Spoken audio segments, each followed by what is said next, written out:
Hello, and welcome to Way Back There, a podcast that talks about the ins and outs and the in-betweens of everybody's favorite baseball organization, the Baltimore Orioles. I'm Vince Androni. Hi, I'm Connor Mulville. It has been a hot minute since we have done one of these. Hot minute. Life has a wonderful way of getting very busy all at the same time. Finds a way. I'm thinking about. So it is currently June 24th, and we have missed a lot of baseball in that stretch. So we're going to try to blow through a lot and have an episode that isn't 3.5 hours long. We'll see how. As enjoyable as that is for us. For us, yeah. So we're going to do a little recap of all the series that have been since, oh my gosh, when's the last time we even talked about stuff? The Mariners. Right before the Mariners. So May 30th is the last game that Whew. we went over. So we got some stuff to go over for the first big chunk of June. Mm-hmm. And then we're going to recap the Nats series that just happened this past couple of days. Look forward to the White Sox series coming up. Got some fun stats and things to do, and it'll be a good old time. Oh yeah. So after leaving off with that Red Sox series, the 5-game Red Sox series, coming off a 10-0 win, Seattle comes to town, and Seattle's been scuffling a little bit this year as well.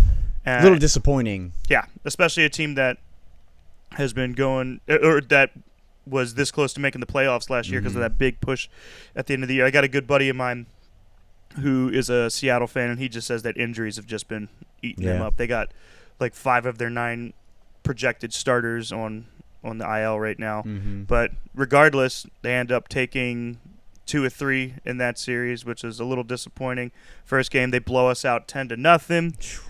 That was a little after winning 10-0 the day before, we get blown out 10-0. So normally with those games, I just turn them off because I don't need that kind of stress in my life. Nope. I was doing a recap for the writing thing that I was telling you about. Yeah. And of course I picked that game, and I had to watch the whole thing and deep dive into it. Right. Oh my God, it was miserable. Such a pain, yeah. But the next night, in typical Orioles fashion, we come back, win 9-2. And that was a good one. And then the last game, another one that goes into extras. I feel like we get 3 of those a week where we go into extras, and we end up losing 6-7. Per Connor's rule, after the 10th inning, I was like, I can't do this anymore. And we ended up losing, so it's okay. Ended up losing 2 or 3 from Seattle. Then the Orioles come home, play 3 against the Guardians on a weekend series, lose the first game 3-6. Then they come back, win the middle game 5-4. And then Sunday, I think that you actually sang the anthem for this game. That's when I sang the anthem. It was fun. More importantly, kids ran the bases that day. That's right. No. Connor snuck down. It was a great time. Yep. It wasn't so much sneaking as in the middle of the game. Right. I took no, I didn't. But Dean Kramer, this was his first game back after an injury at the beginning of the season, right before the season started. And kind of rough start, gives up 3 runs in the first inning. Yeah. And then nothing after that. Pitched really well. Almost holds him hitless for the remainder of his outing. I think he went through 6 innings, I think, in that game. Just about 6 innings. He hung in there for a little bit. Unfortunately. Oh, no, sorry, 4.1. But regardless. That's almost 6. That's basically 6 when you think about it. If you round up. Yeah. To 2 whole numbers. So that's 2 series losses in a row. Yeah, and then we welcome the Chicago Cubs to town and play the first game, and this was one of those games where it was like, we have to, come on, we have to win this series. We have to win this series. And we win the first game 9-3. It was a great little offensive showing. And then the fourth one, or the next game, got rained out, and we'll play that later on. So we got our first sweep of the season, a 1-game sweep of the Cubs, which was pretty great. Well, not yet, because we are going to make up that second game. It's sort of weird, because normally when they make up games, they find when you play that team again later in the season, but we don't play the Cubs again. So they're squeezing it in on August 18th. So the Cubs have to travel all the way out to Baltimore for a day. For one day.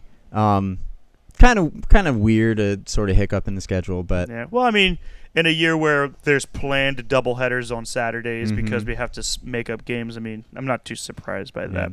Continuing with the idea of we need to win this series, the Orioles travel to Kansas City. Pretty disappointing here. 2 losses to start the series, 5-7, and then just totally anemic in the game 2, losing 8-1. Kind of looking like another crap. Bruce Zimmerman game. Yeah. He's just been that rest poor guy. in peace. Yeah, for real. But the O's kind of storm back in the 3rd and 4th game. They take game 3 6-4. The last game 10-7. That was a scary one. We were up like 10-4, then they started storming back. But they split the series. It'd be nice to have a series win in there, but at least they're hanging on. Well, we were hoping for that initial chunk. Seattle is scuffling a bit. Guardians were starting to surge, and I think they've caught up to the Twins at this point. Yeah, they've been playing good ball. The Twins are kind of back and forth right now at first in the Central. Yeah, so, Guardians, we were, hit neither here or there. The Cubs, I mean, come on, they're bad. And then the Royals, I mean, come on, they're really bad. So 3 out of 4 series, we were like, we got to get this because we knew that this stretch coming up, 4 games against Toronto, 3 games against the Rays, both clear contenders. Not only in the AL East, but in the AL in general. Yeah. And we head over to Toronto in the first game.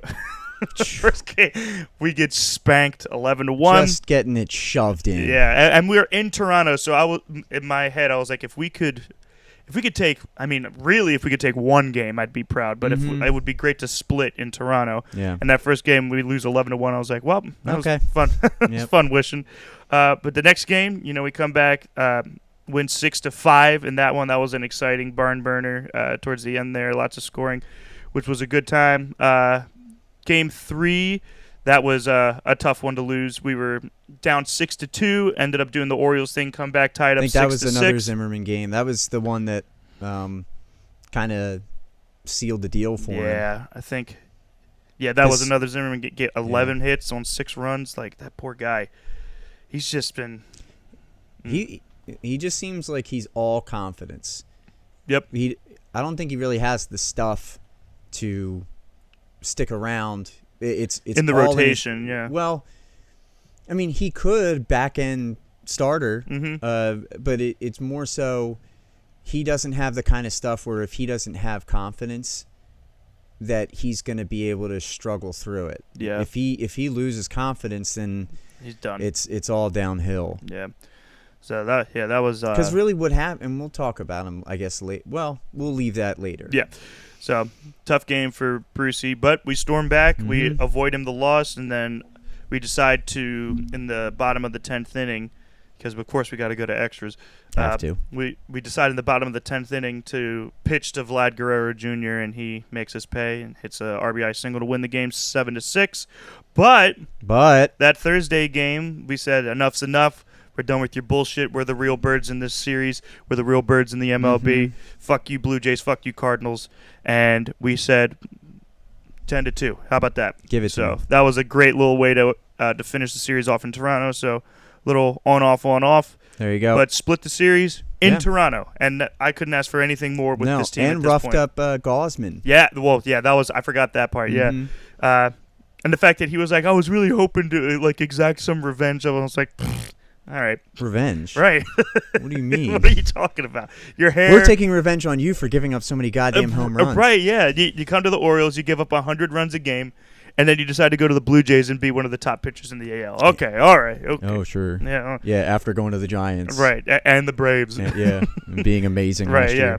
Yeah. What a jerk. So, Orioles split 4 games in Toronto. Yep, and then head home for the weekend series against the Rays. Not a lot of success against the Rays historically, but things look like they're turning around. In that first game, they take it 1-0, which where are these shutouts coming from? This I is don't crazy. get it. And look who's pitching again. Another Dean Kramer game. He goes 6 shutout innings.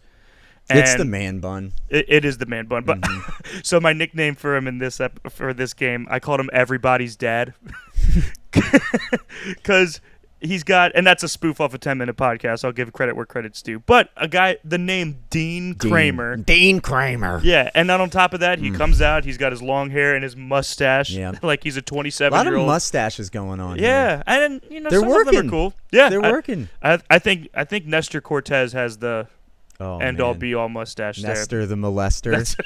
Did you hear about that? No. So, there was a.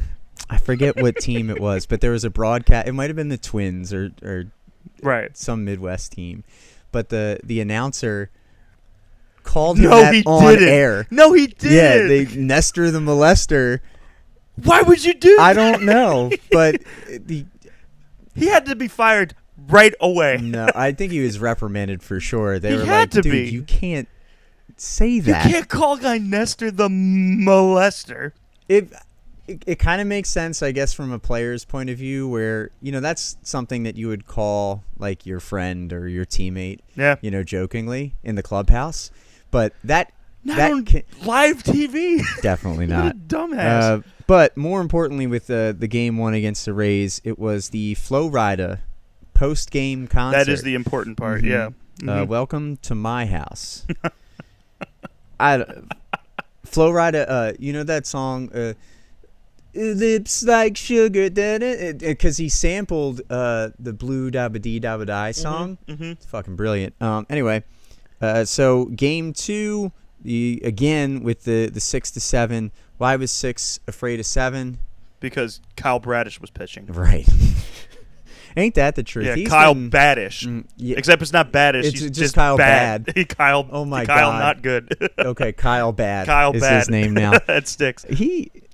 Him and Bruce Zimmerman, like the same stat line every time. 4 innings pitched, 11 hits, 6 earned runs. It always winds up being just the one inning. They pitch first couple innings. They normally come out pitching okay. With Bradish, it's always lights out. And then strikes out 3. Gives up a walk on a bad call or something, and he can't get it out of his head. Yeah.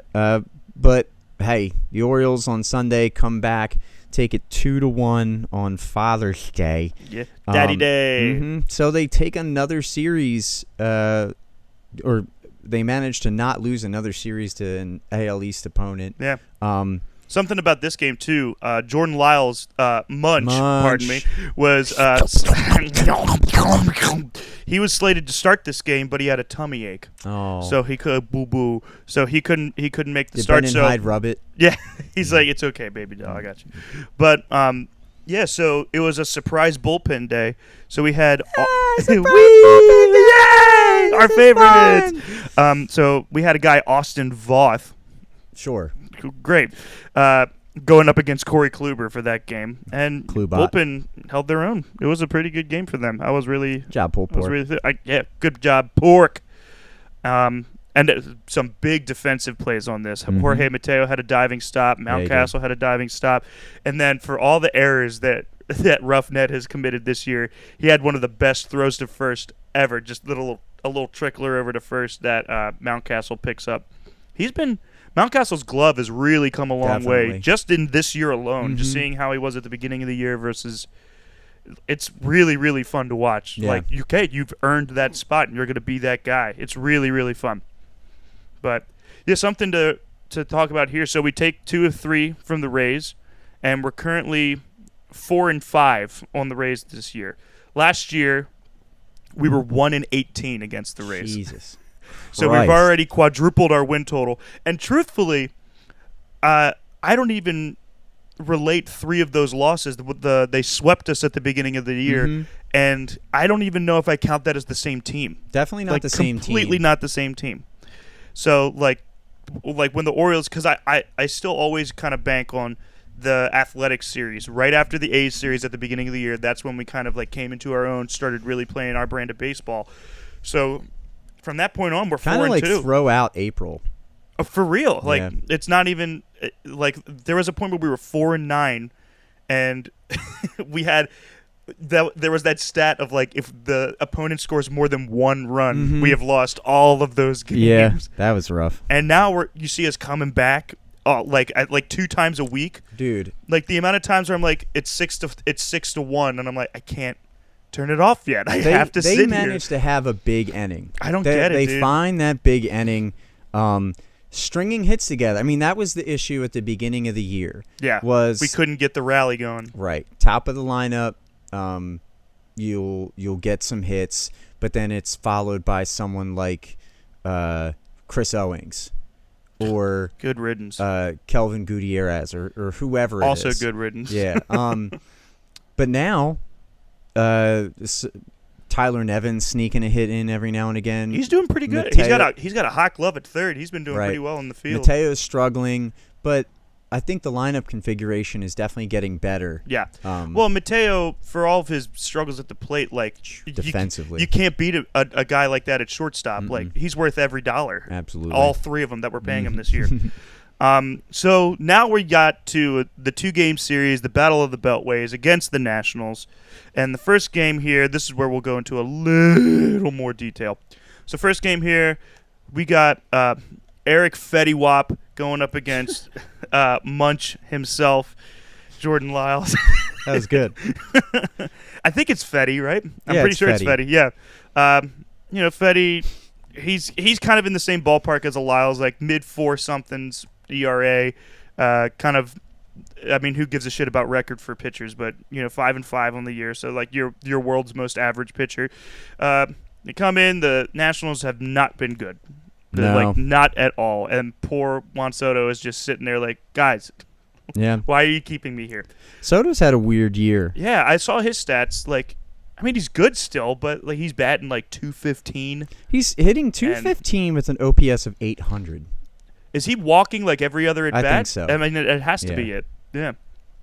So, top of the first, we start off with an old favorite here. Nelson Cruz gets his 11th double on a sharp line drive over to Austin Hayes, and Cesar Hernandez ends up scoring 1-0 Nationals. At top of the second, we get a really weird fielder's choice that Cesar Hernandez reaches on, and that ends up scoring. I think that was it was a throwing error by Rough Ned.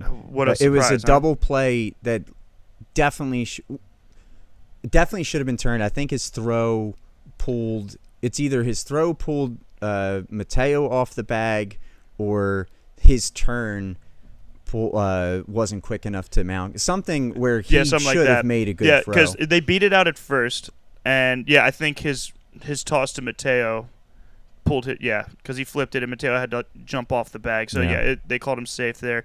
So kind of a shame to not get the double play there, but Washington's up 2-0 in the top of the second, and then there's a whole lot of nothing all the way to the top of the ninth when Lane Thomas hits his 8th homer of the year off of Keegan Aiken.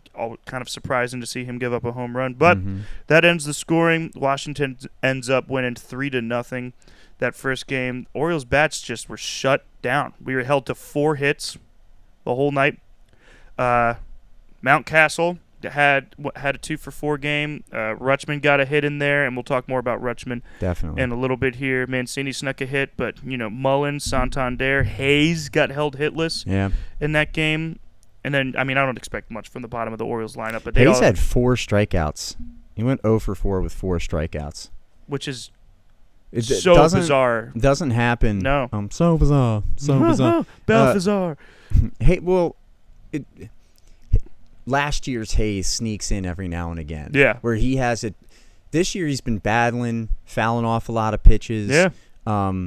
He's still kind of a free swinger. You see a lot of swings from him. Yeah. But he's just getting bat to ball so much better this year. A lot of contact, a lot of letting the ball come into the zone, going opposite field. He's kind of really mastered that short, compact swing of just pure bat sweep through the zone. He finds the right field gap.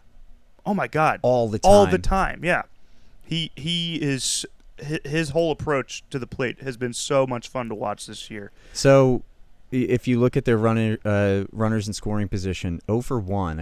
I think that tells you about how much the Orioles were in this game. Yeah, there was nothing going on. Like 4 hits and 1 walk all game. So 5 base runners at any given point. Like, what the fuck? Jordan Lyles, all things considered, had a pretty good game. Like 6 and a third innings, only 5 hits, 2 earned runs. He did give up 3 walks, but 4 strikeouts. I mean, what can you expect for a guy that was up?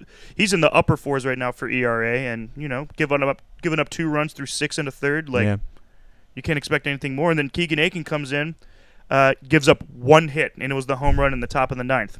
So, well, what's huge, and this is what's keeping the Orioles afloat right now, is you lose a game like this 3-0 against a bad team, an inferior opponent, notably inferior. But I think they find ways to get positives out of these kinds of games. Yes, and the silver lining here, I'm popping my peas right now. The silver lining here, they only use 2 pitchers. Aiken comes in and pitches 2 2/3. Yeah, that's huge. Yeah, give the rest of the rest of the pork a rest for that day. Really, really nice. And Eric Fetty, he was dominant in this game. 6 innings, 2 hits. Yeah, 1 walk, 4 strikeouts. I mean, as dominant as you can be. That's the Achilles heel. These games just pop up like once a week where we just disappear. Some random pitcher. Yeah, like who the hell is Eric Fetty? I think there was a game against the Yankees in the most recent Yankees series. Yeah, against Sears. Comes in and throws who is that guy? 5 perfect innings against us. Like, what the fuck? Doesn't make any sense. I don't get it, man. Is Fetty a lefty? I don't know. He's a righty. Okay, yeah. But, yeah, that was just a really weird game. It was one of those where, we're coming off a Rays series where we took 2 or 3. We're making the Rays look like bad. Like, could not get offense going in that series for them, and we were really pumped about that. Pitching shut them down, and then we do nothing. But I've come to expect that from the Orioles. There was that span in the middle of or late April, early May, where going up against like the Angels and the Cardinals, and we were holding our own, battling and doing the thing, and then we come to the first series against the Royals, and we've lost both series against the Royals this year, like a bad team. Yeah, and they've like. Well, they split the one, but it felt like a loss because they lost the first 2 games. Yeah, and the one was 8-1. Like it wasn't even close. So yeah, that kind of sucked. But game 2 of the National Series was pretty okay. Absolutely. So, oh no, Tyler fell down to Wells.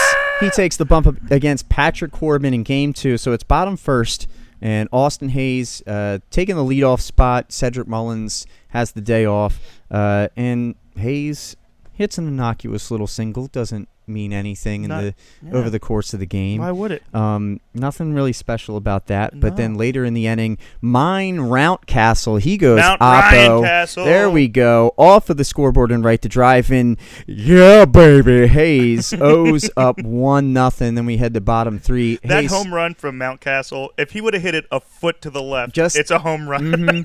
They've got to be thinking like, what the fuck do I have to do? These stupid walls. Like the walls are closing in. Oh no! Except the left field keeps going back. Nice little Linkin Park reference there. There you go. So bottom 3, Hayes comes up again, 0-2. Patrick Corbin hangs a slider up there, and you know the drill. Hayes puts it over the wall and left, and it's 2-0 Orioles. Hayes hits so many over that wall. He's owned that wall. That's going to wind up being Hayes' wall, I think. Yeah. But then same inning later on, Anthony Santander. Oh, man. He's up 3-0 in the count. He gets the green light, and he takes it, and he says, "Give me that chain, boy." Yeah. And then another home run. Spanks it to Utah. Yes, he does. It's a bomb. So another home run puts the Orioles on top, 3-0. Head to bottom 4. Hayes is up again. Drives another ball. This one out to right. Juan Soto kind of misplays it off of the wall. Doesn't know how to play in right field. Probably should have backed up and just let it carry him back to him, but he tries to make the catch, hits it on right above his head, goes kind of careening into the outfield, and Hayes motors into third with a triple. We got a hold on single. Okay. And then got us a homer. Okay, so that's. And he got the hardest one to get. Yeah. He got a triple. So, man, are we gonna see a cycle? We might do the thing. I don't know. Bottom 6. The rain coming down. Runners on this first and is after second. the first rain delay of the game. After the first rain delay. Kind of surprised that this game actually got in at all. It was supposed to have rained all day. Night. Yeah. But runners on first and second. Hayes is for horses, drills one over the center fielder's head. Scores Tyler Nevin and Jorge Mateo. Hayes pulls up at second. He could have gone for 3, and he's maybe. I don't know. Well, I loved it because you saw him like they're throwing the ball back in. They're getting the relay throws, like, and you just see him like strolling, nope, I'm taking like dragging 2. his toes into the second base. Forward moonwalking. That's right, yeah. So pulls up the second and completes the cycle in just 6 innings. Yeah, 4 consecutive at bats. He gets the cycle, and he finishes the night 4 for 4 with 3 RBI and 3 runs scored. And Vince, can you remind me what Austin Hayes just wants to do? Because I forget sometimes. No. It's cool. So I tried to go even further this time. So, because I reached out to the beat writers of Baltimore. The beat. I talked to my mom. Who reached else out, did you talk reached to? out to Chuck. Chuck. That was the first time. Chuck. And they, Chuck Chucky, Edward. Yeah, Chuck Edward. Okay. Yeah, and they all said that he just wants to play ball, but I was like, it can't be that simple, though. Yeah, There's got to be some deeper meaning to this. No. So this time, I reached out to our boy Larry Hogan. Yeah. I'm sure you're the governor Logan. of Maryland, so I figure you got to have some insight. Did he have a Band-Aid on his head? He did, yeah. So I reach out to him. He kind of gives me the same line, and I'm like, but that can't be it. Larry, so then I was like, on. you know what? If there's a guy that knows more than just I want to play ball, it's got to be John Harbaugh. And talk to him. I give him a call. I ask him how he's doing. He starts talking to me about God and everything. And I'm like, okay, that's cool. Like, let's. Okay. I got a question, John. Come on, because you got boys like Lamar. You got J.K. Dobbins. You got Marcus Peters. You got Marlon Humphrey. You got all these big players on the Ravens who like to play ball. Can you tell me there's got to be something more to that? And he goes, look, I know Austin Hayes. He and I go way back. We went to high school together. Way back there. And I mean, I don't know how else to put it. The guy just wants to play ball. That's funny that they went to high school together. Yeah. I asked him how old he was, and he said he was 6. So I don't know. Are you sure you were talking to John Harbaugh? Yeah, he sounded a little young. His voice hadn't changed yet, so it may have been like a 6-year-old. Yeah. Tell you what. Okay, I'll come clean. Okay. I ended up just going back to Chuck E. Cheese again. Oh shit! And but they all. Dude, you can't not go back. Yeah. No. And it's so fucking fun there. And the pizza. Whoo! Oh man. But I don't know if they were talking about Austin Hayes or whether they just were like playing in the ball pit. Mm-hmm. But regardless, I think the jury's still out. But for the time being, Austin Hayes. All right. Just wants to play ball. That's all. On a night before where he goes 0 for 4 with 4 strikeouts to come back going 4 for 4 hitting for the cycle. Mm-hmm. Had to make up for it somehow. And then the Orioles would add 2 more. Trey Mancini in the 6th inning later on. He homers to left, puts the Orioles up 7-0, and then the Tarps come out this time for the final time. And never come There was off. a really long delay. They were trying to get this game in, but just didn't work out that way. It was raining pretty hard. So the Orioles wind up playing 2/3 of a game and wind up with 1/1 of a win to split the series against the Nats. So the Battle of the Beltway is undecided at this point. Correct. But the Orioles take game 2 of a 2-game set. Mm-hmm. And that brings us into a really series quickly, against the White Sox. Oh, yeah. Just final lines here for let me see. Let's bring it up.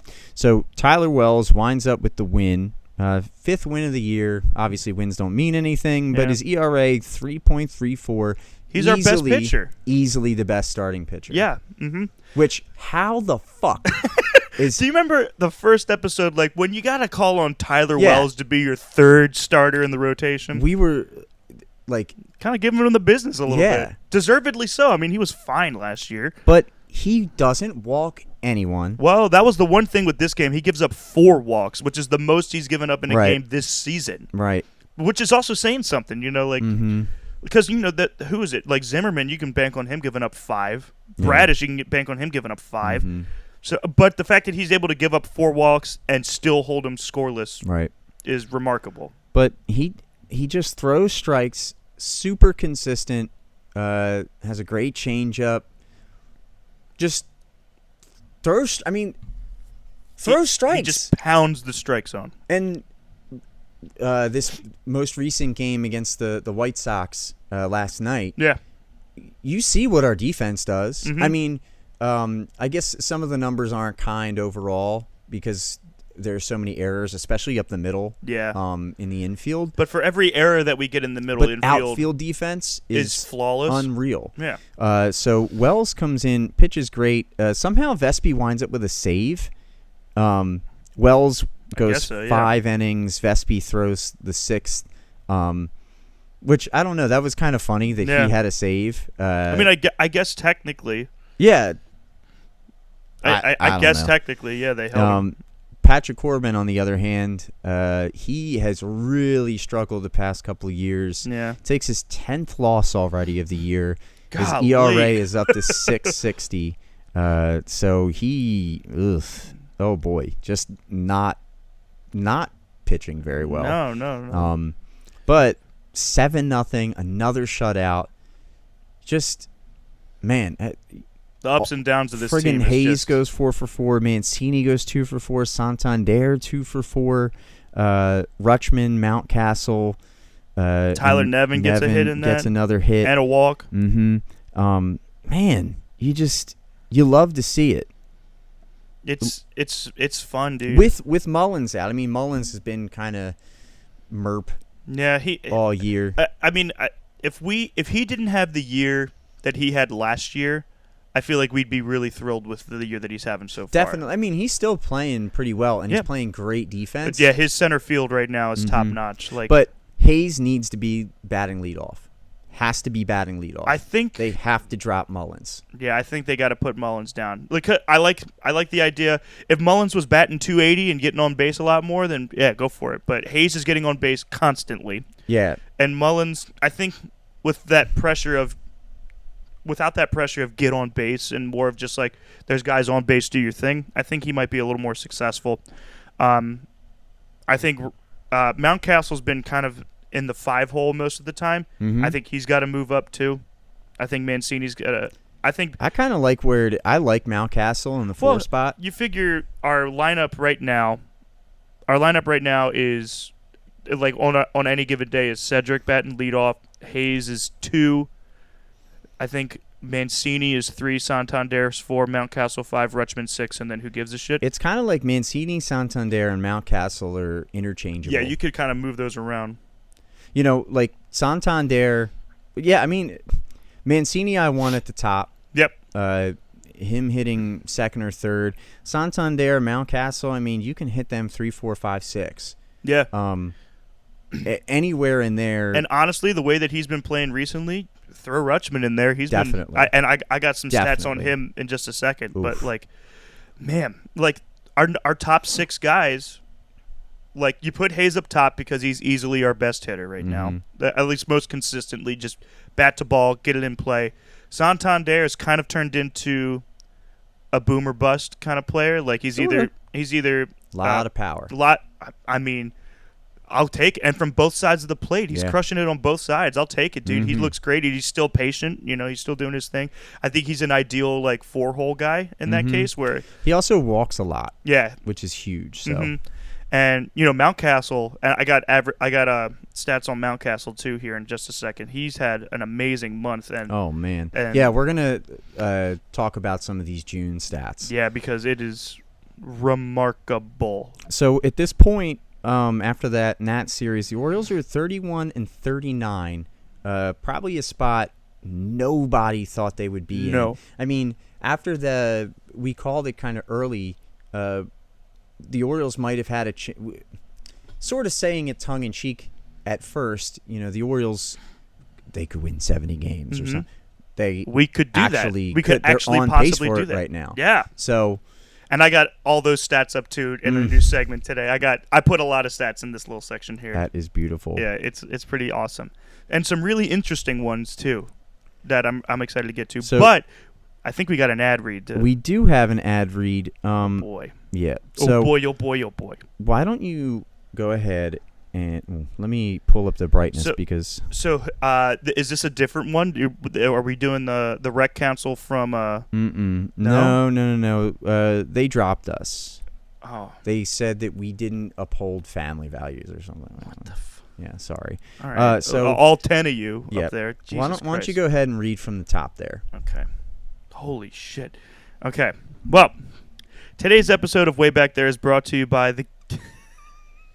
Go ahead. It's brought to you by the Gettysburg Address. Oh, really? Yeah.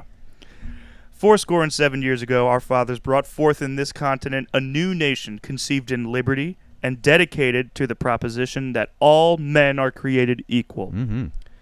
Now, we are engaged in a great civil war, testing whether that nation, or any nation so conceived and so dedicated, can long endure.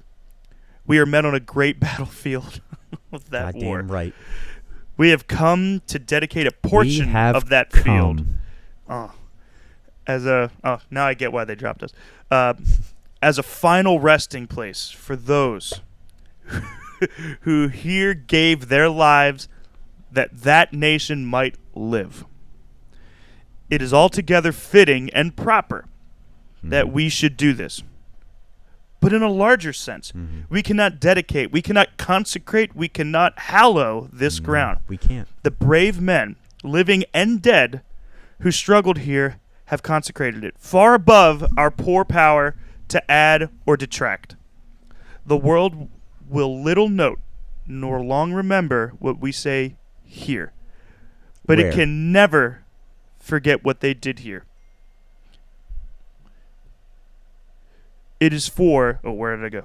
It is for us, the living, rather, to be dedicated here to the unfinished work which they who fought here have thus far so nobly advanced. That was the hardest sentence I've ever written entirely. It is rather for us to be here dedicated to the great task remaining before us, that from these honored dead we take increased devotion to that cause for which they gave their last full measure of devotion, that we here highly resolve that these dead shall not have died in vain. Never. That this nation, under God, indivisible, with liberty, shall have a new birth of freedom, and that government of the people, by the people, and for the people shall not perish from the earth. Wow. How did we get that sponsorship? I don't know. That's I don't know. Insane. Abe hit me up. Oh, yeah? He gave me a call. Golly. Yeah. How's he doing? He's dead. No. Poor guy. Yeah. Yeah, he still got, Oh. Yeah. It still hasn't gone away? No. It's still there. But he was like, hey, listen, I've got this speech. Right.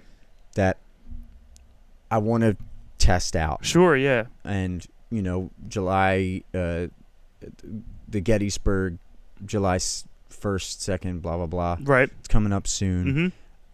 I want you guys to test it out on your podcast. Hey, that's awesome. He did. That he trusts us with that. Tad and I, we go way back. Gotcha. Yeah, so way back there. Wait. So, yeah, he hit me up. He said, why don't you guys give it a shot? Mm-hmm. And I said, Abe, you delivered this 150 years ago. Right. And he was like, well, take it anyway. What a nice guy then, donating that. Really nice. That's sick. Real good guy. What a guy. All right. And we're back. Hey, we're back. So, National Series is over. Mm-hmm. Next series coming up is the White Sox, who can't decide whether they want to be a good team or not. Nope. Weird year for the White Sox. Yeah, so much potential. Mm-hmm. One of the best rookies ever. A lot of people picking them for the World Series this year. Right, and they just flop back and forth to one game over 500 to one game under 500. I know they've had a lot of injuries so far. I think Tim Anderson was hurt for a little while. He's been absolutely dominating. He is not the problem in Chicago. No, he's been. I saw his stats last night on Gamecast as I was watching it scroll by. Man's hitting like 356 with like 10 home runs. Like he's doing everything right. But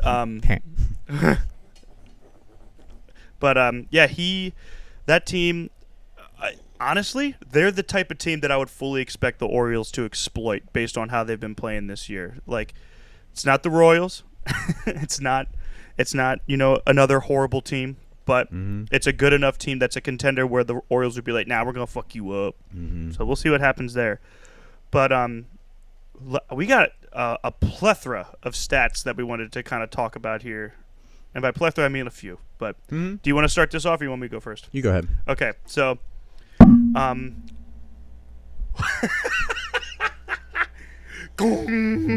so sorry. Adley Rutschman came up a little over a month ago at this point, and he started off really slow at his lowest point. He started off really. His first 3 games were great, and then he really dropped off.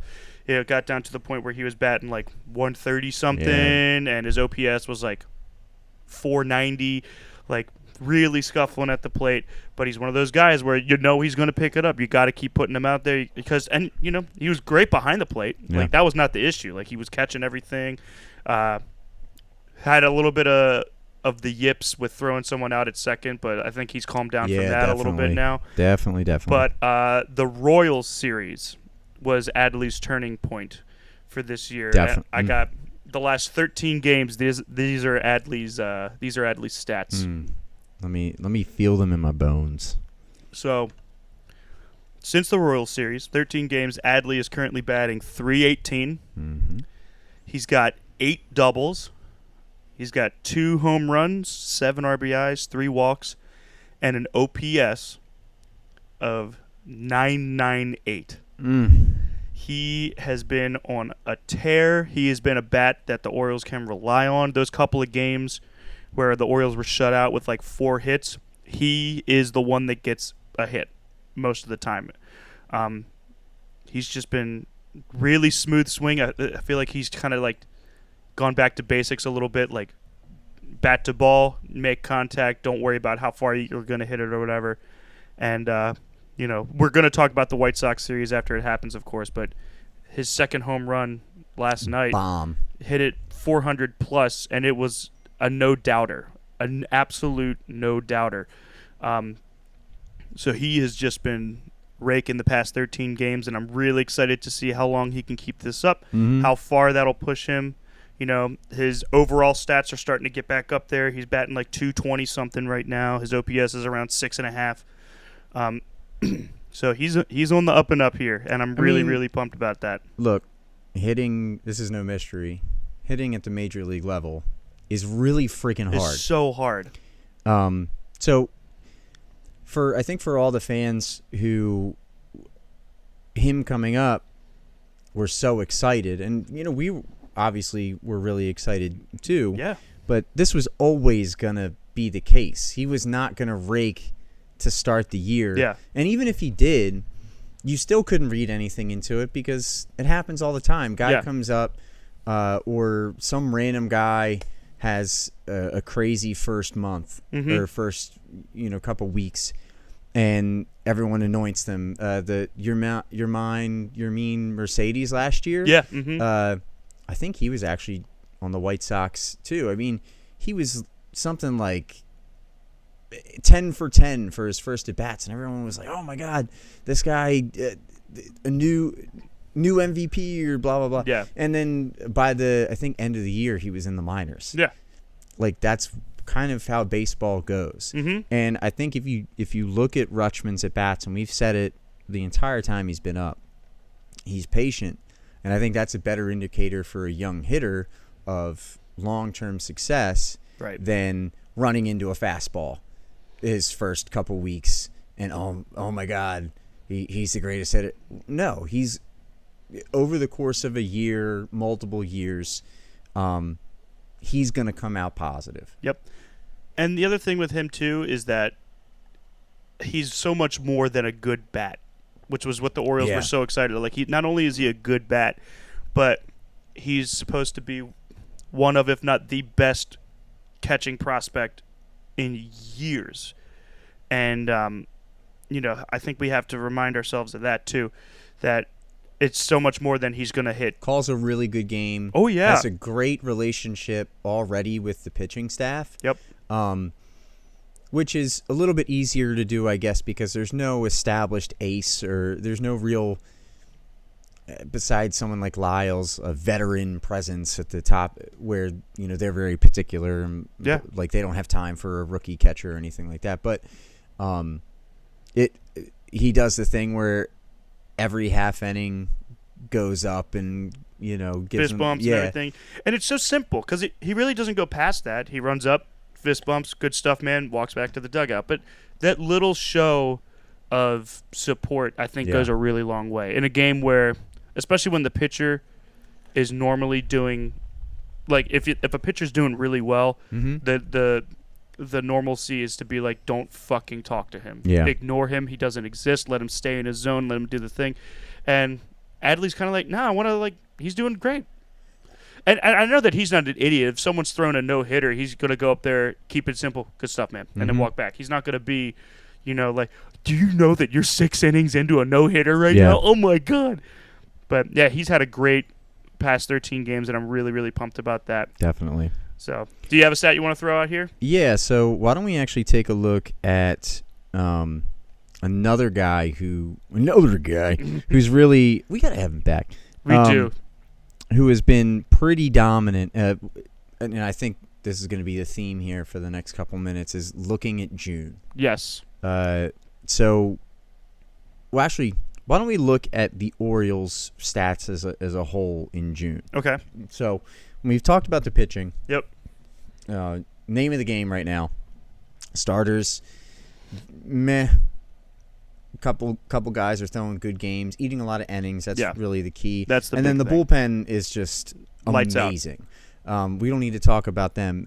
It's the lineup. Mm-hmm. And in the month of June, the Orioles are, I wouldn't call it surging, but considering where we were last year, definitely surging. Mm-hmm. Over the course of the month of June so far, the Orioles are 11-9, which, man, a winning record in a month? Yeah. That's fucking awesome. That's amazing.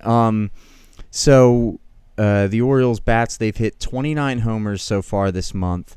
Bats are starting to come around. Mm-hmm. Guys like Hayes, Mancini, Mountcastle, which we'll get to. I'll get more on that later, yeah. And Santander's raking a little bit. Team OPS 744, which for a whole team is pretty darn good. Darn good, yeah. I can't really complain. I mean, the offense is coming around. They're scoring a lot of runs. Yeah, I mean, the month of June, things have looked pretty darn good. Yeah, and this is all, let's keep in mind this is all through the lens of we won 52 games last year. Right, and everyone thought we were going to basically do the same thing. The exact same thing, because not much has really how much has improved from last year? I got that written down here. Before we do that, let's talk about Ryan Mountcastle in June. Hell yeah. So Mount Ryan-Castle, since June 1st, has an OPS of 1.044. He sure does. He's got that one dot. I got all the same stats here. I'm glad we both looked it up, dude. 6 home runs in the month. 10 doubles. He's got the most extra base hits in the American League right now in the month of June. And win probability added almost at 1 win. Yeah. Or however that's calculated. But that's really freaking good. He has just been he's a guy. He's what Hayes was in May. Like he's getting up to the plate. He's getting a hit. Mm-hmm. I always see Ryan Mountcastle, even since last year, he's gonna walk up. He's gonna hit 260 something every single year. He's gonna get you close to or at 30 home runs a year. He's gonna get you to your 80 RBIs, and he's gonna be a decent glove at first. That was my kind of assumption of him. He's starting to feel like a guy who will turn out. I mean, it feels like he's turning out right now. Yes. Because he was a hyped up prospect. He wasn't. Yeah, but purely for the bat. He Great wasn't bat. a top. I don't think he was a top end prospect. He for the Orioles system itself, he was top 5, top 10, whatever. But it wasn't like he was a guy who they'd call up and everyone's talking. Oh, Mountcastle's coming up. Yeah. Had a great year last year, and then he's really continuing it. Yeah. If the same if this thing. is the guy who he is, which how can you say he's not? Yeah. He's going to be a piece for a long time. Yeah. I mean, he's got relentless power. He hit a home run in Toronto. I'm sure you saw it, of course. He hit that home run. It was only 424 feet only. It was a big home run. But in Toronto, it hit the third deck. Like the Toronto bench and the Orioles bench, everybody. Oh, my God. They have a great close-up of Ryan McKenna just like, are you fucking kidding me? Oh, I saw that. It was one of those where it's like, it didn't really go that far, but it went like a mile high. He did it Anthony Rizzo straight up, and it hit off the top deck in Toronto. Like, he's got crazy amounts of power and consistent power. He's got a great swing. He kind of both 2 years in a row now, his Aprils have been a little sluggish, and I think it's just him trying to get going. And this year, I think it's even more so because there was no spring training. Yeah. So like it took him a sec, but I mean, he's been consistent. He's been the guy. He gets up to bat, and I fully expect him to battle, if not get a hit every single time. Yeah. And to have him and Hayes kind of doing their thing at the same time right now is remarkable. And then you got Adley coming up doing the same thing, like that top 5, top 6 in our lineup. And I'm all with Legit. you. You drop Cedric down a little bit. You take that pressure off of you need to establish the offense, and he'll catch up right away. Yeah. And then to have Mullins, Hayes, Mancini, Santander, Mountcastle, Rutschman to be your anchoring 6 at the top of a lineup. All right, I'll put that up against most clubs in baseball right now as like a solid. That's top 6. a great point because. With some of the off years that the Orioles have, and I mean, you can't call the last couple years off years. They're legit some of the worst years any team has ever had. Yes. Kind of what winds up happening is somebody plays okay, and because it's so much better than everybody else in the lineup, you blown up overvalue what they're doing. But those guys that you just mentioned are having legit good years. Hayes should be an all-star. Yeah. Those 5 that I just mentioned, when Mullins is the worst of those 6 that I mentioned, when Mullins is the worst of those 6, I mean, come on. Mancini, Hayes, Mountcastle, Santander could play on most teams. They would start on most teams, yeah. So Hayes continuing the June, he needs to be an all-star this year. If he gets robbed of that, dude, the June pattern here. Hayes, he goes. Let's see, his OPS right now for the month of June, 846. Solid. He's not walking a ton, but he's not going to be a guy who's going to walk a ton. He's got too much of a trigger happy. Of a trigger happy But swing. between his powers coming, I mean, obviously that's all slugging.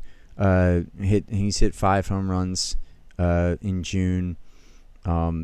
Man, he's been such a big piece, and it's just the outfield defense. And last night, one of the best outfield arms in baseball. Don't run on him. Right, Jim Palmer. I will sing Jim Palmer's praises until the day I die. He's one of my favorite people to listen to talk shop because he's a local broadcast guy who will talk shit about this team when they deserve it, and then will hype them up when they deserve it. And Jim Palmer, lifelong Oriole, said, I have never played with an outfielder that had an arm like that. So last night's game, it was so funny. It's been the kind of chorus line all year. Don't run on Hayes. Don't run on Hayes. And someone tries it every game. And then, but last night, I forget exactly. He got him by 6 feet, though. Dude, it wasn't even close. The ball came out of his hand. I think it was clocked at like 94. Fucking rocket. And like Kevin Brown, Jim Palmer, they're laughing. Yeah. Because they know, like, and I thought the same thing. I'm sure you did too. Mm-hmm. The ball goes out there. There's a runner coming from second, and it's they're gonna try it. Right, they have to try it. Guns him. Man, Hayes is so fun. And then that catch that he made on the right in foul territory there. I've never seen a guy more willingly lay out, just at all costs. He had that one catch I think it was in Toronto, where it's kind of the same thing, slid up into the wall and caught it off the wall there. He an awesome glove. Yeah. Maybe not as fast as Cedric is in center, which is why Cedric's in center field, because he can get to a ball a little quicker than Austin. But you want Austin, an arm like that, you want him in the corners where someone's going to test, can you throw to the plate? And dude, he could be a potential Gold Glove candidate if he keeps having solid. Definitely. Because he's kind of got that J.J. Hardy syndrome, where J.J. Hardy got those 3 Gold Gloves in a row at shortstop. Never made a huge flashy play because everything was routine. Yeah. Nothing got past him. And outfield defense is a lot different from infield. Well, sort of.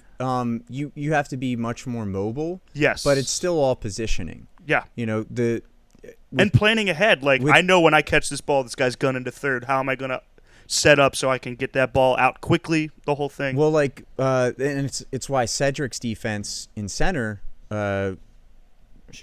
It's why Cedric's defense in center is just as impressive, if not more, because he doesn't make a ton of diving plays. Last night, balls in that right center gap. Yep. He chases down, doesn't have to dive. Because he just gets there. Exactly. And that's kind of sort of the thing with J.J. Hardy, but he's obviously not as mobile as Cedric, but the best defenders don't need to make those dives. Right. They're there. That's kind of like the Derek Jeter argument. Mm-hmm. Was he actually that good, or was he unathletic enough defensively? To make... No. But right, exactly. But yeah, Cedric, to have a guy that I don't think I've seen him lay out for a single catch this year. I'm sure he has, but I don't think I've seen him do that because he doesn't need to. He doesn't have to. And it's so fun, and having him and Hayes out there anchoring the outfield is just so great. So the last stat line that I want to bring up here before I go into my new segment, we've talked about him all year, but I feel like it needs to be highlighted yet again. So in the month of June, Keegan Aiken, Cionel Perez, Brian Baker, and Joey Crable have all kind of fallen off their extreme dominance that they had. Cionel Perez for a second was at 0.64 ERA on the year, and he's up to 1.3. He's given up a couple hits, given up a couple. I know, what a fucking dick. And then Keegan Aiken, our long guy, he's up to 2.5, but we only put him out there for 3 innings. That's going to happen when you're throwing basically a short start every time you go in. Yeah, So all of their stats have kind of regressed closer to the mean. I still think they're all pitching really well, but they've regressed closer to the mean. However, hit me. Jorge Lopez is still what the fuck? Doing the thing. On the year, not just the month of June, on the year, Jorge Lopez has an ERA of 0.77. Yeah. And he's given up 13 walks to 36 strikeouts. And he's holding opposing batters to 132 as their batting average. Is just disgusting. It's so, and it's this biggest thing. He comes out for a closer. Every other closer in the majors, you bet on maybe 2 pitches. Mm-hmm. 2 pitches. You got a fastball or a sinker that's at 97, 98, and then that breaking ball to change up the speeds, and then that's it. Jorge Lopez is going in there with 4 legitimate pitches that work so well for him. And it's you don't have time to adjust. Because Jorge's thing as a starter last year, his first time through the order, pretty darn good. Yeah. But the moment you see him again, it's well, that's it. There's no chance. Last night he comes on for the last 2 outs. Yeah. And it felt like okay. So we won. Great. Well, not just that, but it's kind of get him work. You humor the. I think it was Dylan Tate who was in for the start of the 9th, and then he walked. Might have given up a single and then a walk. Yeah. And then Hyde is all right, let's just end this right now. Yeah, I'm over brings it. Jorge, and then he does. Dude, He's definitely one of my favorite Orioles right now. 100%. And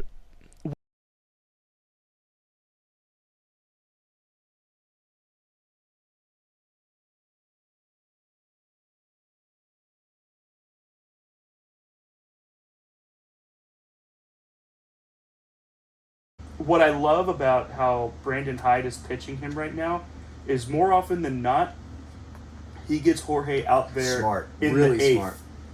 in the bottom or top of the eighth, and just get him out there, get your feet wet, get a couple outs, A lot of establish 4-out that saves. establish that confidence, so you go out there and you just dominate ninth inning. It's what we wanted Buck to do with Zach Britton, but he was definitely the old school, like, no, the closer's in the ninth. Closer's the closer. That's it. Yeah. And Except for in a high leverage situation Right. in a playoff game. where we have easily one of the best pitchers of Which, hey, shout out to Buck.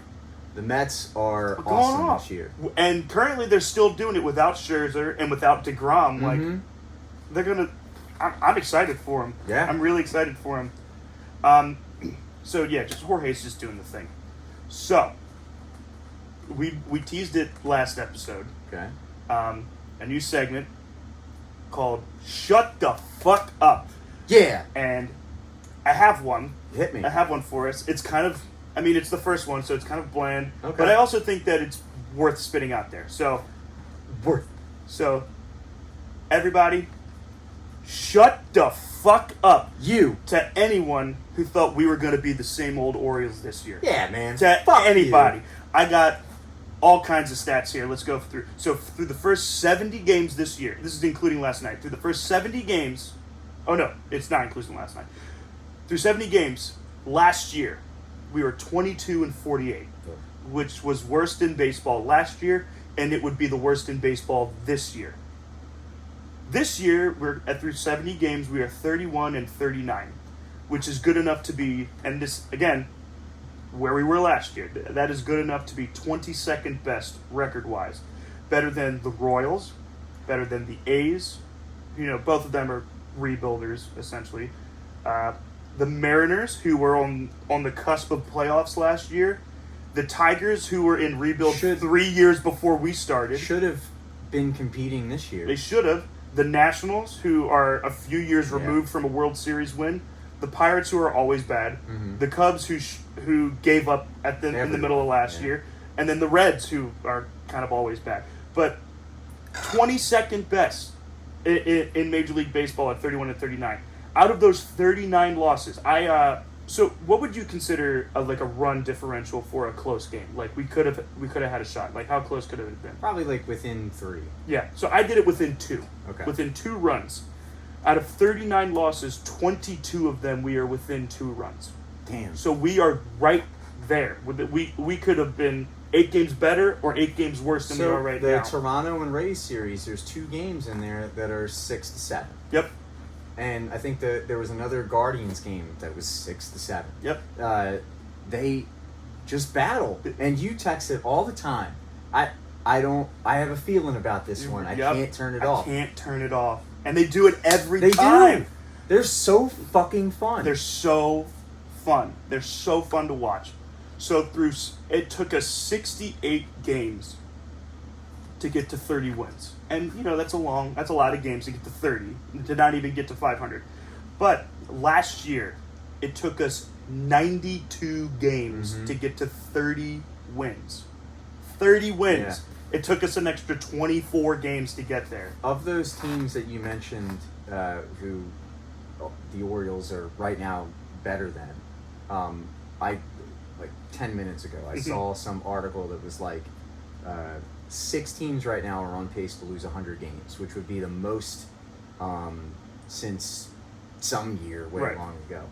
And the Orioles are not one part of that crew. We're not one of them. Which, again, at the beginning of the year, if you would have said that the Orioles were not part of that crew, you'd have been laughed at.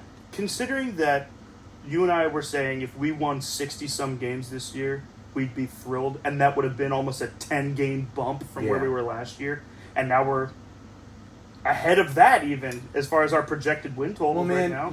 I think again, the attitude of this team, there are a couple guys who I fully believe in. They are guys who say, I will not have the same year. Hayes. Yep. Hayes could be a clubhouse leader, I feel like, anywhere. Mm-hmm. He will not, now that he's had some time, he will not let you be that bad. Nope. Same thing with Mancini. He's the same way. Mancini's fed up. I mean, I think Mancini, he loves being here. Yeah. And I see why they would trade him, but I hope they don't. Talk about a big dick move if we decide to, like, you know what? Fuck it. Mancini, 5-year deal. You're staying with us. We got hope for this club. I think if they trade anybody, Santander, which would be a shame. I like him a lot, but a Rule 5, like, coming up through our farm system kind of guy. Like, ideally, I wouldn't want to lose any of the top guys this year. This would be a year where I don't think we need to sell anybody because things are working. Or, we have a really good place, obviously, in the draft. The only thing that I would, or the only group of people that I would consider kind of cutting people from is the bullpen, because we have so many that are doing so well. Yeah, there are a couple arms that are sort of expendable. Yeah, and that's not because I don't like them. It's purely because we have so many that are worth putting in there at this point. You know, ideally, I would love to see Brucey become probably depending on how our rotation goes. I don't know. We don't need another long relief guy. Yeah. With Tate and really Keegan Aiken. They need a top end starter. Yep. Grayson was going to be the guy, and then. Well, yeah, that's true. That between sucks. Grayson and then DL Hall's still doing the thing though. Yeah, he's working his way through. You forget it's hard to forget, but Means. We're doing this without Means. We had Means last year, performing at like a really good level. Crazy enough, Tyler Wells is doing better than Means did last year at this point. He's got .3 ERA better, dude, which is crazy. It's such kind of rudimentary analysis of the game to say something like throw strikes. But Wells that's what he's doing, and he's living in it. That's what you need to do. Too many guys. And I think this is Bradish's problem, especially, is you try to nibble and you try and paint the corners, paint the edge. Just let them put the fucking ball in play. Yeah, when you're really good at this game, and the percentage of being good at this game is you're hitting the ball 30% of the time, which makes you a good hitter. Lob it up. Like if you're not making it in the zone and not getting the calls, fuck it, drill it in the zone. Just pound the strike zone. Pound the strike zone. Why? I think that was, Felix Bautista kind of went through a dip this year because he was trying to do the same thing, like use that breaking ball, like to like kind of, I'm going to be deceptive here. It's like, dude, you got a 101 mile an hour fastball whenever you feel like it. Like that's the kind of stuff that dare them to hit it. Yeah. You don't even have to. I mean, you do have to locate to a point, but when you have stuff like that, just throw the fucking ball. Yeah. If you don't know what to do.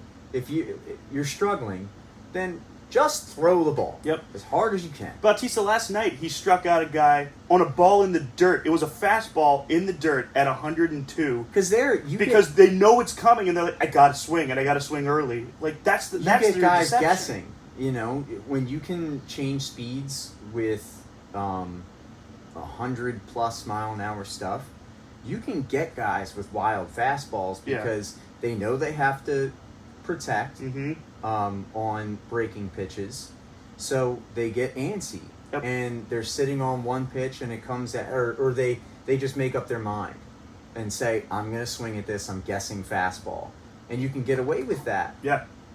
So last year at this point in the season we had a 14-game losing streak. Ugh. This year the longest losing streak we have so far is 6. Granted, we have 2 5-game losing streaks as well on top of that 6-game. So, we've gone through our trials here. But we get off recently we get off the schneid pretty quickly. Like, we lose 1, maybe 2, and then we rebound really quickly. These stat splits kind of blew my mind a little bit from last year to this year. So, last year's batting stats, we had a slash line of 239, 304, 402. With an OPS of 705 and an OPS plus of 92. That was last year. So slightly below average, but all in all, like, that was better than I thought it was going to be when I looked it up. This year's slash line, 231, 299, 382 with an OPS of 681. Every category is lower. Every single category is lower. However, our OPS plus is 94. So, like, the league as a whole seems to be regressing downwards a little bit. But our batting stats are I bet you more towards the average in that case. I think definitely has a lot to do with the ball. Yes. And they Dead ball era. It's been kind of beaten to death here of what has happened to the ball. And league-wide stats are down for sure. So that probably is better than it looks. Yes. I don't know how much adjustment's going on, given that. Mm-hmm. But, like, if you think about it, Mountcastle's doing the same thing. Yep. Santander, kind of right around the same thing. Yep. Hayes is better, but Mullins isn't hitting as well. And Mullins was the dominant. majority of that team's stat last year. Yeah, Let's be serious. Right around 300s all the time. Mancini was, Mancini does the same thing every year where, like, April, May, he's, like, untouchable and then kind of regresses down to, like, 275 by the end of it. But, yeah, like, offense in general is a little bit lower, but the OPS plus is a little bit higher because I think everybody's just kind of doing the thing. But this is where the big split happens. Pitching stats for last year. Yeah. We had a team ERA of 5.85. We could bank on giving up 6 runs a game last year. And those are probably, like, quick runs. Yes. Where they get up early and then we can't there's recover just from nothing, that. So 5.85 ERA, opponent batting average of 270. A whip of 1.48 and a 77 ERA plus. Oh my Like, God. just atrocious pitching. And that's with John Means in the rotation. Yeah. Whereas... Well, look at... Sorry, go ahead. Just who they're throwing out there. Like, starting pitching. Obviously, you've got John Means. And then... Is this last year or this year? This is last year. Who's making starts? Matt Harvey. Lopez. Yep. Keegan Kramer. Keegan Aiken making a lot of starts. Zimmerman. And then Kramer. You just said him, but, man, Kramer was awful. He was horrible last year. What was his ERA last year? Like 7-something? It was 7.55. Jesus fucking ERA Christ. plus of 59. And that's in 13. That's not like. That's not like a two spot starts. Yeah. Oh my God, that's terrible. So this year's pitching stats. Our ERA, our team ERA is 4.15. So we improved that by 1.7 in the ERA column. Opponent batting average is 261, so a little bit lower. Mm-hmm. Our WHIP is 1.35, a little bit lower, but the ERA plus is. This actually surprised me because I knew that our pitching was good, but our ERA plus is 97, so we're almost league average for pitching. Carried by our bullpen because the starters still kind of stink. Yeah, but I mean, our ERA plus grows 20 points in a year. So, like, last year, the story of that means, like, our offense was pretty good last year. Like, I shouldn't say pretty good, but, our offense was fine last year. But our pitching gave it away. And, like, there was just no way to catch up. Mm-hmm. Our offense scores 6, and we're really pumped, and they give up 12. Whereas this year, our offense has been enough to bail out pitchers at certain times. But also, when our offense shuts down, our pitching can kind of catch up. Mm-hmm. And then the last one that I have here, you mentioned it a couple episodes ago. Like, the AL East just, like, ate us up for breakfast last year. Yeah.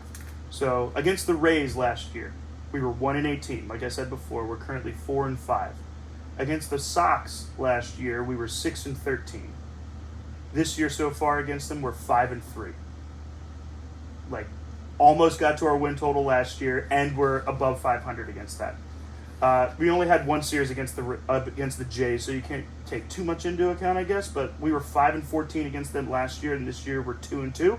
Split it. And the only team that we've regressed against, and big fucking surprise, is the stupid goddamn Yankees. We're 4-9 against them. Who are on pace for 120 something. Yeah, they're going to break the single season win record, and probably waltz their way into the World Series. We were 8-11 against them last year, and we're 4-9 against them this year. We still play them tight. Oh, like that whole last 4-game series, like every game it was within 1 or 2 runs. Yeah, we were really close. So, Yankees have lost 18 games so far this year, which is fucking nuts. But of those 18 games, 4 of them have come to us. Like, fuck yeah. We got almost 25% of their losses. Mm-hmm. I'll take that. Like, and I said, my stat for the Yankees is they're currently on pace to win all of their games this year. Every single one of them. Last night they started a series agast Houston, which electric. Gotta watch Houston series. Houston's up 6-3 in the 9th, right? And the whole time, you knew they were going to come back. Yeah. Absolutely. And lo and behold, I think Aaron Hicks hits a 3-run shot. Ties it up, and then guess who? Aaron Judge hits a walk-off. I don't think it was a home run, but that's the kind of team they are right now. You can't. There's no wiggle room. No. You have to be perfect against them in order to win. So, but to end that whole thing, so everybody else, shut the fuck up. If you thought we were going to be the same Orioles as last year. Hey, guess what? What? 1.2% to make the postseason. I'll take it. All right. So looking ahead, we have we got the White Sox. Yep. We're at Chicago, and I think we head out to Seattle. Yeah, we're in Seattle after that. So a little Midwest to West Coast swing going on to end up the month of June. Yeah, I would just love to. I would love to kick the shit out of the Mariners when they're in a place like this where, 5 of their 9 projected starting in the lineup is gone. Mm-hmm. And again, in a 4-game series away, I would love to split, go 2-2. Yeah. Which, I can bank on the White Sox beating the shit out of us in 1 game. I don't know which one it'll be, but in 1 game. Tonight, so we already played last night, which we don't have to go into too much detail because we'll go over that another time. But, it looks like we're going to do a bullpen day today. Austin Voth is going to go out there, and we're going to be the world's most okayest pitching crew for that time. Their pitcher that they're throwing out, Kopech, is going to get 2.3 ERA. So it's going to be a tough game to do anything. If we get to their pin, we should probably be fine. We got Lyles on. Oh, pardon me. We got Badish on Saturday against Lance Lynn, which is always fucking hilarious. Mm-hmm. And then we got Lyles against Cease, another mustache motherfucker. So we got our work cut out for us this series. We got 3 tough pitchers coming up. And looking ahead to July, not a lot of reprieve. We have games against the Twins, who are pretty darn good. Yep. The Rangers, who are better than... they're kind of in the same boat as us, like these pesky little Rangers. I think they're a little bit better than the Orioles right now. Yeah, let me see. The Angels, who the fuck knows with the Angels? I don't know. They were the greatest team in the American League and then lost 14 in a row. I don't understand them. They're currently 5-5 from the last 10. They're 4 games under 500. Well, they fired. So in the wild card rankings, of course, Yankees and Cleveland and Minnesota are kind of alternating back and forth. So Yankees, Cleveland, Houston are the get in there. Right now. Wild card, we got Toronto, Boston, of course, and then Minnesota. The Rays are a game back from the wild card. The White Sox are 4.5. The Rangers are 4.5. So they're kind of in the same boat. The Angels are 5.5, and then the Orioles are 7. 7 Okay. back. So we're on the outskirts of the picture. We're in it. Hey, but considering where the Angels were at the beginning Yeah. of the year, and they only have 2 more wins than we do, Yeah. that's pretty awesome. There is a series. I need to correct myself from earlier. There is a series against the Cubs. I don't know In why they Chicago. wouldn't just add. Just do it there. I guess that's not a thing that they do. But that's not a home game for us, I guess. The only. There's 5 games in there, I think, that are must win, and everything else is like we get Tampa Bay again for 4 games We right get after the Yankees again. We do have the Reds at the end of the month. So I think this is upcoming July. This is going to be a real show me month. Mhm. Like there's every possibility that I don't know. If we don't win or split let's see. Well, we got a 4-game those series first against the 4 Angels. series, like heading Yeah. into the All-Star break, that's gonna be huge. If they can build some momentum in the All-Star break, and then, the Yankees are gonna win that series because they're Yeah. the fucking Yankees. Yeah, and and we're at home and they're gonna sweep us, and that's fine. I don't give a shit, whatever. And then we But- got a 4-game series against the Rays at home again, which but hey, we man, play them well. right now, I am just thrilled watching this team. Yeah, it's been fun the whole year. Like constant fight, constant great energy. It's been just good play after good play, and like rally after rally. Great defense. Pitcher's name is Sally. That's right. God damn it. Great defense for the most part. Some errors here and there, but like for every error that we get 3 Another amazing good play, plays. yeah.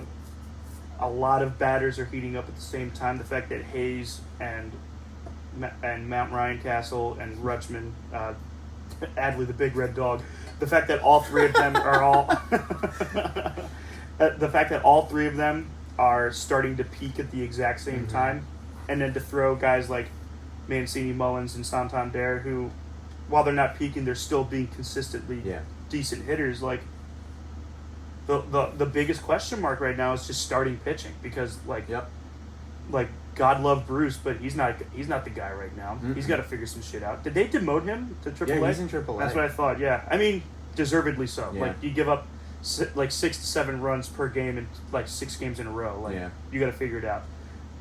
Having said that, we still got Badish. We still got Kyle Bad going out there. But guaranteed loss with him on the mound. Guaranteed loss. Like Dean Kramer has been 2 scoreless outings, 2 6-inning shutouts from him recently, so I'll take that. Last night in his game against the White Sox, he was battling a guy in the 6th inning. He only went 5 2/3 last night, excuse me. But he was in the 6th inning trying to get the guy out, get that 6th inning, and he misses a strike by like this much, and you can hear him scream, "Fuck!" at the top of his lungs into his glove, and I'm like, you know what? I'd rather have that guy than just like a God damn it, man, come on, bro. But like, I'd like to think that Kyle Bradish will figure it out in the next month. He's a rookie. But and you make a good point too. Like you sent him down to AAA, but he was fucking lights out. Like he's not going to learn anything there. Yeah. And in a year where we're doing better, but we're not going to make the playoffs. We're not going to make any big 1.2. push. Hey, hope is not all lost. But in a year where we're probably not going to make that much of a big push, like you throw him out there, get his like if Dean Kramer can come back from 7.5 and do pretty well this year, then maybe Kyle Bradish is that guy next year. Let's hope. And you figure, John Means will be coming back. Grayson's probably going to start with the club at the beginning of next year, which would be great. I know, right? DL Hall will probably. I could see him sneaking up in August at some point. Just like throw him out there, see what's going on. Starting pitching is we just don't know what the fuck's going on. Like there was a time where we were playing. I think it was against the Jays in the last 3 games of the series. It was all to be determined. Like I don't know. They're our best starter at TBD. Yeah, he's been crushing it. But yeah, man, I'm really pumped, and I feel like every episode we end it like that. Like I'm excited. Yeah, it's really good. Hey, okay. But until they break my heart, 10 games in a row, we haven't lost as many as the Angels have in one sitting. The fact that they lost sitting. You know that you're a bad team when you lose 12 in a row and you're like, okay, we're gonna rely on Nickelback to save our season, Oh my God. and a cowboy hat in Los Angeles, and they still can't. You know win a you're game. bad when Shohei Ohtani has 8 RBI, and then they lose that game, Yep. and then comes out and strikes out 13 the next game, and you're still bad. And you're still bad. You have the best player, like, of all You time, have the 2 best players in baseball history, in Ohtani, and you suck. and you're so bad. Because Trout's been on a fucking tear the past month. Like, yeah, and you're so bad. Like, You're so fucking bad. bad, dude. You know what? Shut the fuck up, Hey, Angels. Fuck you. All right, I'll take it. That's a way to end it. That is a way to end it. So, bye guys. Thanks for watching.